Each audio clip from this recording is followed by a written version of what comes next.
అగ్రిగోల్డ్ బాధితుల సమస్యలన్నీ పరిష్కారం చేస్తానని చెప్పాడు. ప్రతి బహిరంగ సభలో కూడా అగ్రిగోల్డ్ బాధితులను నమ్మబలగటం అనేది జరిగింది. కానీ ఏరు దాటిన తర్వాత తెప్ప తగిలేసిన చందంగా అధికారంలోకి వచ్చిన తర్వాత పిపిపి అనేటటువంటిది ప్రైవేట్ మెడికల్ కాలేజీలకి మొత్తం ప్రైవేటీకరించేటటువంటి పద్ధతుల్లో ప్రభుత్వ మెడికల్ కాలేజీల్ని ప్రైవేటీకరించడంలో ఉన్న శ్రద్ధ, అగ్రిగోల్డ్ బాధితులు ఆత్మహత్యలు చేసుకుంటున్నారు, వాళ్ళని ఒడ్డున పడేద్దాం, హామీ ఇచ్చాం అనేటటువంటిది కనీసమైన ఆలోచన లేకుండా ఉంది.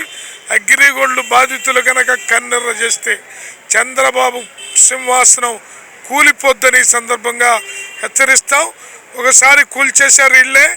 గతంలో జగన్మోహన్ రెడ్డి అధికారంలోకి రావడానికి అగ్రిగోల్డ్ బాధితులు 19 లక్షల కుటుంబాలు ఓట్లేసి జగన్మోహన్ రెడ్డిని గెలిపించారు. ఆ తర్వాత జగన్మోహన్ రెడ్డి పూర్తి స్థాయిలో న్యాయం చేయలేదు కాబట్టి కూటమికి ఓట్లేసి గెలిపించారు.